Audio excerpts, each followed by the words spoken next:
दोस्तों नमस्कार। मैं हूं डॉक्टर एस के पांडे और हाजिर हूं एक नए विषय के साथ। आज अगर आप कोई भी टेलीविज़न चैनल खोलते हैं, अंतर्राष्ट्रीय टेलीविज़न चैनल खोलते हैं, स्विच ऑन करते हैं, तो आपको वहाँ पर सबसे बड़ी खबरों में से एक जो है वो नज़र आएगी। आप कोई बड़ा अखबार पढ़ते हैं तो उसमें भी वो खबर नज़र आएगी जो पूरी दुनिया का ध्यान अपनी ओर आकर्षित किए हुए है, और यह है अमेरिका में राष्ट्रपति चुनाव। अमेरिका में होने वाले राष्ट्रपति चुनाव एक अत्यंत महत्वपूर्ण विषय है। अखबारों के लिए, टेलीविज़न चैनल्स के लिए या न्यूज़ मीडिया का कोई भी ज़रिया हो, वो निश्चित तौर पर इस खबर पर काफ़ी ज़्यादा ध्यान दे रहा है। हम इसमें अनेक तरह के विश्लेषण पढ़ सकते हैं, लेकिन इन सब के बीच एक बात अक्सर अनुत्तरित रह जाती है, एक प्रश्न अक्सर अनुत्तरित रह जाता है, और वो है कि अमेरिका में राष्ट्रपति का चुनाव कैसे होता है। तो आज हम इस पॉडकास्ट में समझने का प्रयास करेंगे, जानने की कोशिश करेंगे कि अमेरिका में राष्ट्रपति की जो निर्वाचन प्रक्रिया है वो क्या है। अमेरिका के राष्ट्रपति का निर्वाचन एक ऐसी प्रक्रिया है जो अनेक तरह की जिज्ञासाएं उत्पन्न करती ही है। दुनिया के प्रत्येक ऐसे देश में जहां लोकतंत्र पाया जाता है, चुनाव एक महत्वपूर्ण आयोजन होता है। हमने दो बड़े आयोजन विगत में देखे हैं। भारत में होने वाला चुनाव जिसमें 90 करोड़ से अधिक मतदाताओं ने हिस्सा लिया, मतदान किया और दुनिया के सबसे बड़े लोकतंत्र की सरकार को चुना। कई देश मिलाकर भी इतनी बड़ी संख्या में उनकी आबादी नहीं होगी जितने कि भारत में वोटर्स इस प्रक्रिया में शामिल हुए, और बहुत ही परिपक्व अंदाज में उन्होंने अपनी सरकार को बेहद शांतिपूर्ण तरीके से चुना। ये घटना निश्चित तौर पर दुनिया के लिए आश्चर्य का विषय है। उसके बाद हमने देखा कि किस तरह से यूनाइटेड किंगडम में वहाँ की सरकार को वहाँ की जनता ने निर्वाचित किया, और अब इस समय जो चर्चा में है वो है अमेरिका के राष्ट्रपति चुनाव। तो निश्चित तौर पर जहाँ कहीं भी लोकतंत्र है वहाँ चुनाव एक बहुत ही महत्वपूर्ण पहलू है वहाँ की राज्य व्यवस्था का। लेकिन अमेरिका के राष्ट्रपति का चुनाव एक लंबी प्रक्रिया है। इसी संदर्भ में अनेक सवाल उपजते हैं, जैसे इसकी शुरुआत कहाँ से होती है, प्राइमरीज जैसे टर्म्स यूज़ होते हैं, ये हैं क्या। आपको ज्ञात होगा कि अमेरिका में दो मुख्य राजनीतिक दल हैं, डेमोक्रेट्स और रिपब्लिकन। ये दोनों दल यहाँ की राजनीति के दो प्रमुख केंद्र हैं। वहीं अमेरिकी संविधान यहाँ की समस्त कार्यपालिका की जो शक्तियाँ हैं वो एक राष्ट्रपति को सौंपता है। उसकी कार्यपालिका शक्तियाँ जो हैं वो इतनी अधिक होती हैं कि उसे विश्व की सबसे शक्तिशाली कार्यपालिका कहा जाता है। अमेरिका में अध्यक्षात्मक शासन व्यवस्था है। अमेरिका में राष्ट्रपति और उसकी कैबिनेट वहाँ की व्यवस्थापिका अर्थात कांग्रेस के किसी भी सदन के प्रति संसदात्मक शासन व्यवस्था की तरह उत्तरदायी नहीं होती है। संसदात्मक शासन व्यवस्था में प्रधानमंत्री अपनी संपूर्ण मंत्रिपरिषद समेत लोकप्रिय सदन के प्रति उत्तरदायी होते हैं, चाहे वो भारत में लोकसभा हो या ब्रिटेन में हाउस ऑफ कॉमन्स हो। लेकिन अमेरिका की स्थिति बिल्कुल उलट है। अमेरिका की अध्यक्षात्मक शासन व्यवस्था में कैबिनेट राष्ट्रपति के परिवार की तरह ही होती है। कई लोग मजाक में कहते हैं कि जब राष्ट्रपति मीटिंग ले रहे होते हैं तो वहाँ के जो कैबिनेट के जो सदस्य होते हैं वो बीच बीच में झपकियाँ भी लेते रहते हैं। अमेरिकी राष्ट्रपति की शक्तियों का मूल्यांकन ऑग ने उसे विश्व का महानतम शासक कहकर किया है। वहीं हेनरी मानते हैं कि एक लोकतंत्र में एक इंसान के द्वारा जितनी शक्ति का प्रयोग अमेरिकी राष्ट्राध्यक्ष के द्वारा किया जाता है वो अन्यत्र दुर्लभ है। किसी भी राज्य व्यवस्था में ऐसी स्थिति मौजूद नहीं है इस समय दुनिया में। वो राज्य और शासन दोनों का मुखिया होता है। इसी को ध्यान में रखते हुए लास्की कहते हैं कि the president of America is both more and less than a king, he is also both more and less than A prime minister. तो अमेरिकी राष्ट्रपति की स्थिति के बारे में जानकर अब उसकी निर्वाचन प्रक्रिया को समझने का प्रयास करते हैं।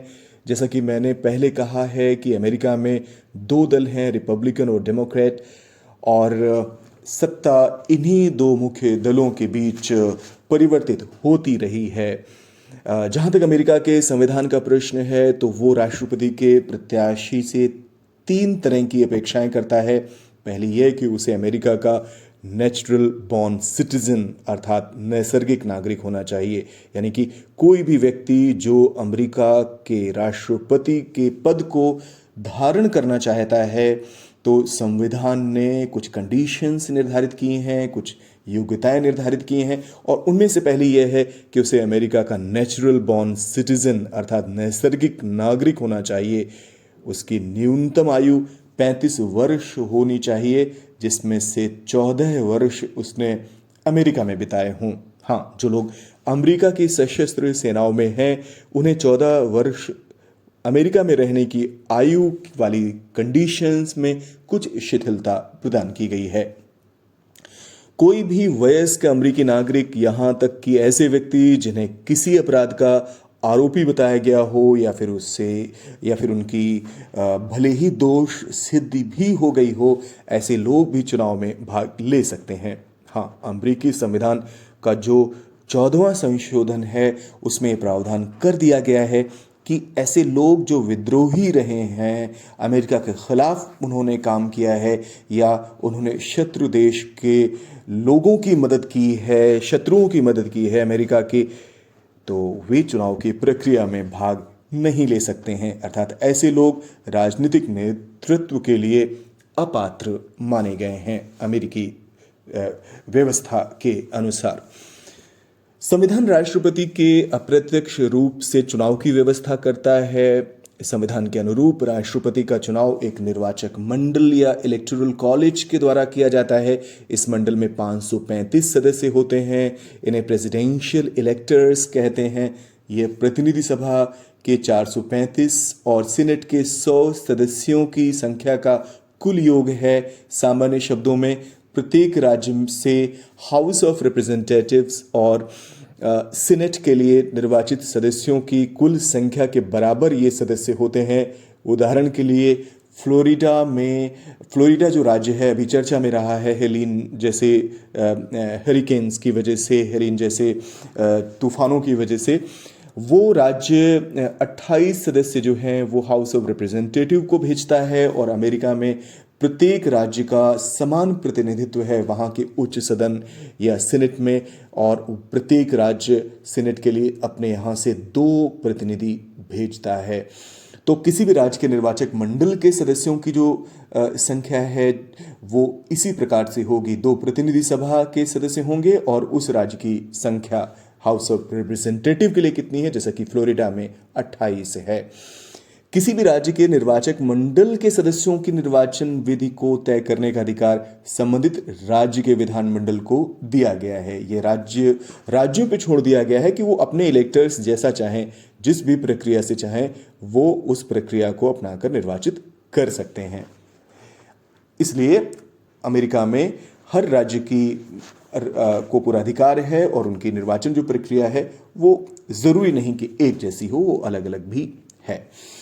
इलेक्टोरल कॉलेज के ये सदस्य प्रत्येक राज्य में एक निर्धारित तिथि को मतदान करते हैं। बाद में 1977 के वर्ष में तत्कालीन राष्ट्रपति जिमी कार्टर ने राष्ट्रपति निर्वाचन को प्रत्यक्ष रूप से कराए जाने और इलेक्टोरल कॉलेज की व्यवस्था समाप्त करने के लिए संविधान संशोधन को प्रस्तावित किया था, मगर उनके सुझाव को कोई विशेष महत्व नहीं मिला था उस समय। हालांकि चर्चा का विषय जरूर रहा है अमेरिकी राज्य व्यवस्था में। अमेरिकी राष्ट्रपति के निर्वाचन में तारीखों या डेट्स का बहुत अधिक महत्व है। वहां पर निर्वाचन प्रक्रिया कैलेंडर के अनुसार चलती है। राष्ट्रपति के निर्वाचन जो निर्वाचक मंडल हैं, निर्वाचक मंडल के इलेक्टर्स का निर्वाचन प्रत्येक लीप वर्ष में नवंबर महीने में पड़ने वाले पहले सोमवार के बाद मंगलवार को होता है। ये निर्वाचक प्रत्येक राज्य की एक महत्वपूर्ण बात अगर देखी जाए तो ये प्रत्येक ये जो निर्वाचक होते हैं ये प्रत्येक राज्य की राजधानियों में इकट्ठे होते हैं। देखिए अभी मैंने जो कहा कि प्रत्येक जो नवंबर माह है, प्रत्येक लीप ईयर्स में पड़ने वाले नवंबर महीने में पड़ने वाले सोमवार के बाद जो मंगलवार आता है उसमें होता है। तो अभी आज इतवार है, कल सोमवार है और परसों मंगलवार है, अर्थात परसों ये जो इलेक्टर्स हैं वो इकट्ठे होकर अपने राज्यों की राजधानियों में मतदान करेंगे राष्ट्रपति के निर्वाचन के लिए। तो ये सारे इलेक्टर्स जो हैं मंगलवार के दिन राजधानी में मिलते हैं अपने अपने राज्यों की। ये दिन इसके बाद जो है वो राष्ट्रपति के मतदान प्रक्रिया में भाग लेते हैं। इलेक्टर्स का चुनाव होने के बाद ये जो इलेक्टर्स हैं ये राष्ट्रपति का चुनाव करते हैं और ये दिन दिसंबर महीने में पड़ने वाले दूसरे बुधवार के बाद का पहला सोमवार होता है। मतदान के पश्चात प्रत्येक राज्य अमेरिकी उच्च सदन अर्थात सीनेट के सभापति या चेयरमैन को एक चुनाव से संबंधित प्रमाण पत्र भेजता है। 6 जनवरी के दिन कांग्रेस के संयुक्त सत्र में मतगणना होती है और मतदान में कुल मतों के बहुमत पर विचार होता है, ना कि सिंपल मेजॉरिटी पर। 20 जनवरी को राष्ट्रपति अपने कार्यालय को ज्वाइन करते हैं।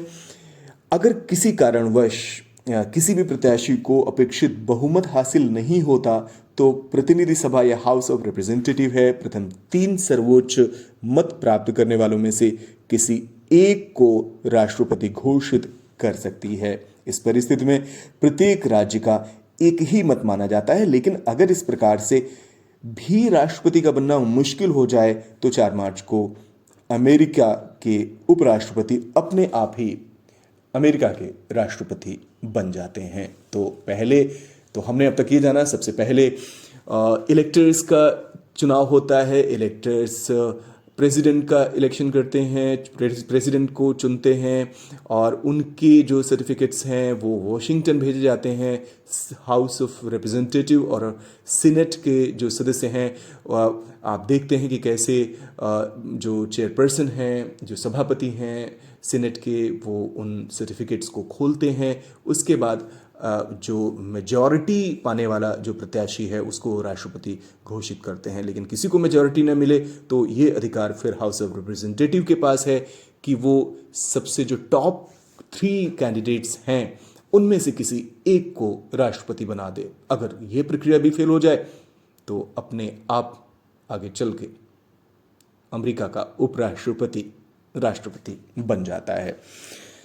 तो ये हमने संक्षेप में एक तरह से समझा कि अमेरिकी राष्ट्रपति की ये प्रक्रिया है चुनाव की।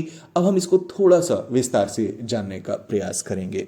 तो एक बात महत्वपूर्ण है कि राष्ट्रपति का चुनाव भले ही अप्रत्यक्ष रूप से होता हो पर व्यवहार में यह प्रत्यक्ष जैसा ही प्रतीत होता है। संविधान राष्ट्रपति चुनाव को 3 चरणों में पूर्ण किए जाने का प्रावधान करता है। सबसे पहले निर्वाचकों को चुना जाता है, इन्हें इलेक्टर्स कहते हैं। इस चरण में इलेक्टर्स मतदान करते हैं और तीसरे में कांग्रेस में इलेक्शन सर्टिफिकेट्स को खोला जाता है। प्रत्याशी का मनोनयन और निर्वाचकों का चुनाव जिस प्रकार से होता है उसके ये एक तरह से उसको देखते हुए इस चुनाव को हम प्रत्यक्ष जैसा मान सकते हैं। ऐसा लगने लगता है कि ये अमेरिकी राष्ट्रपति का जो चुनाव है वो प्रत्यक्ष रूप से हो रहा है। तो आइए अब हम राष्ट्रपति के निर्वाचन की पूरी प्रक्रिया को और विस्तार से समझते हैं। इसमें हम राष्ट्रपति के पद के लिए प्रत्याशी का नामकरण या मनोनयन, डेलीगेट्स का चयन, नेशनल कन्वेंशन या राष्ट्रीय सम्मेलन का आयोजन, इलेक्टर्स का चुनाव, फिर इलेक्टर्स द्वारा राष्ट्रपति का चुनाव, मतगणना अगर कोई प्रत्याशी पूर्ण बहुमत प्राप्त न करे, और नए राष्ट्रपति द्वारा पद ग्रहण कैसे किया जाएगा, कब किया जाएगा आदि बातों पर गौर करेंगे, उसको विस्तार से जानने का प्रयास करेंगे। तो सबसे पहले जानते हैं कि राष्ट्रपति के निर्वाचन की लंबी प्रक्रिया की शुरुआत नॉमिनेशन या मनोनयन से होती है।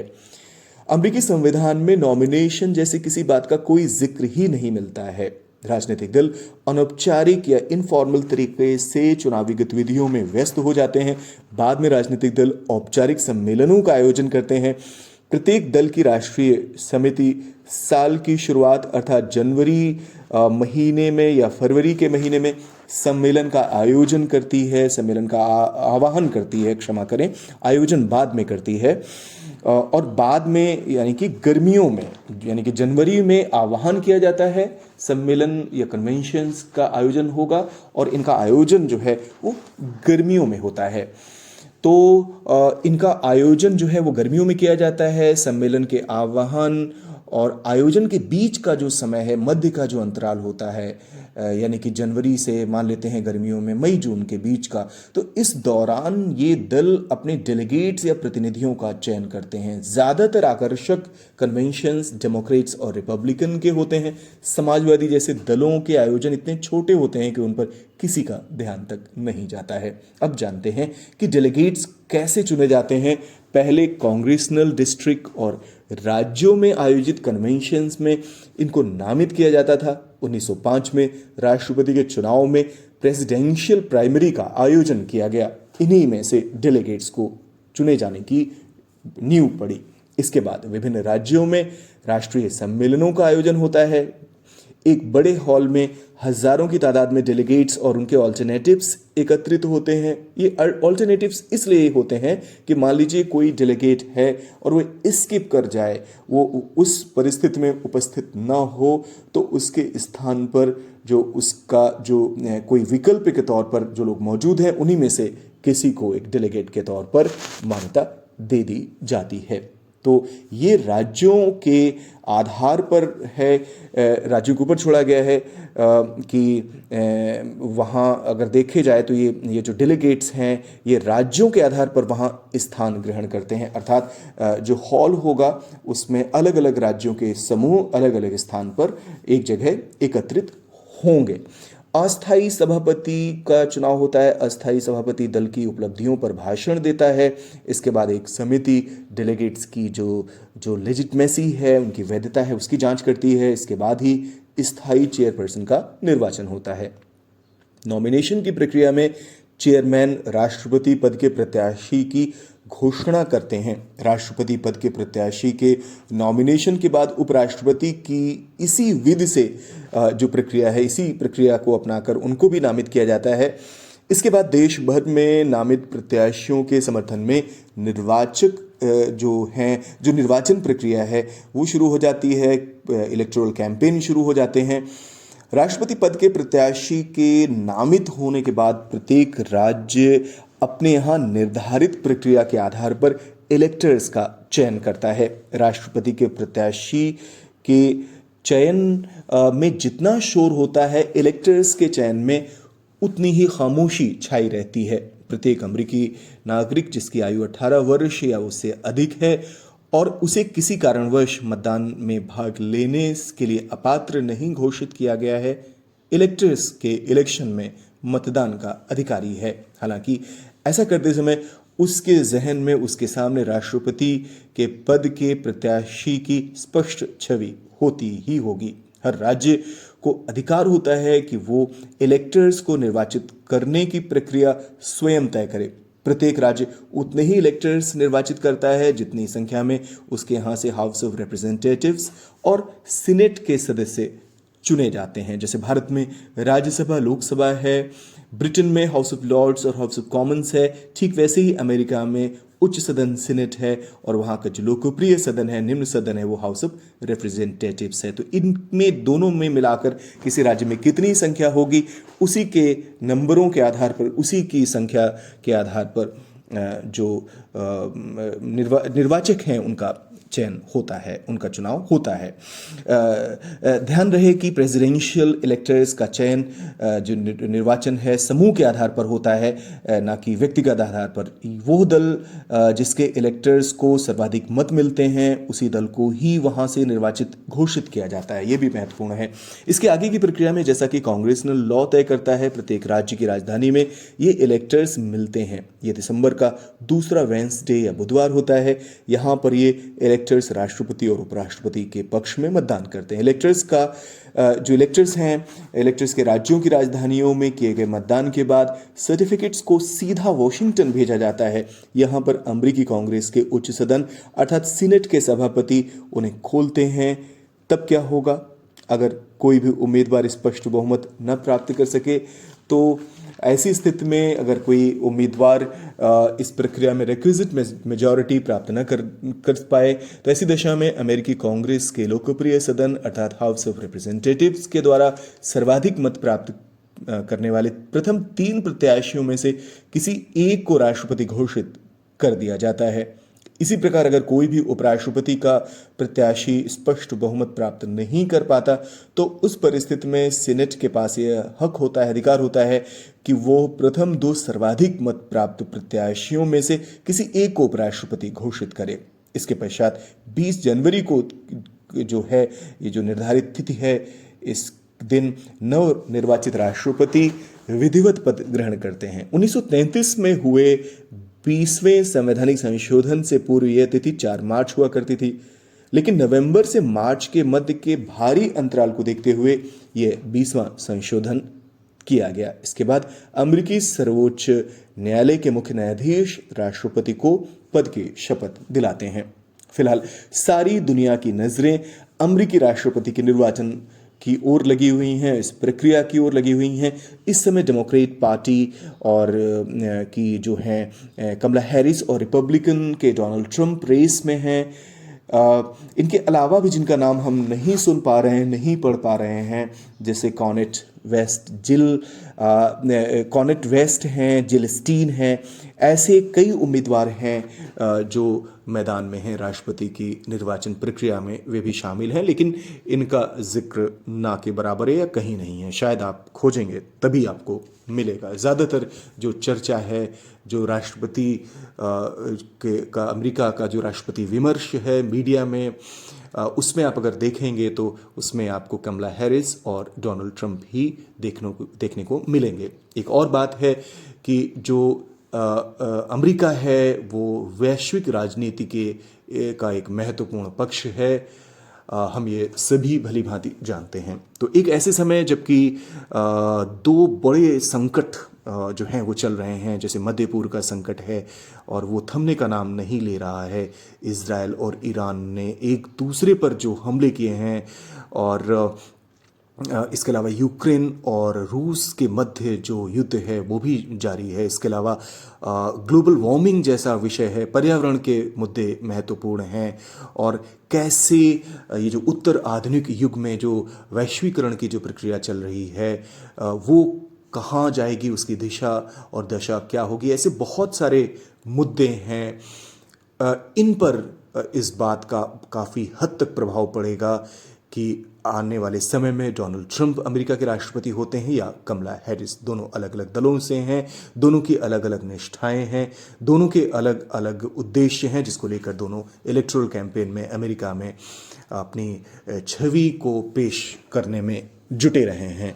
तो देखना होगा कि इन दोनों में से कौन अमेरिका का राष्ट्रपति होता है। अगर हम ट्रंप की बात करें तो ट्रंप का एनवायरनमेंट के प्रति, ग्लोबल वार्मिंग और क्लाइमेट चेंज जैसे महत्वपूर्ण मुद्दे को लेकर कैसा रुख रहा है, बेहद नकारात्मक रहा है। हमने इनके पहले के कार्यकाल में देखा। तो कई ऐसी बातें हैं जो हमें चिंतित भी करती हैं, हमें उत्साहित भी करती हैं, किंतु ये आने वाले समय में ही पता चलेगा कि कौन अमेरिका का राष्ट्रपति बनता है और उसकी जो नीतियां हैं, उसके जो निर्णय हैं, वो किस तरह से वैश्विक राजनीति को प्रभावित करते हैं। आपने मुझे सुना, इसके लिए बहुत बहुत धन्यवाद। आपकी प्रतिक्रियाओं का इंतजार रहेगा। शुक्रिया।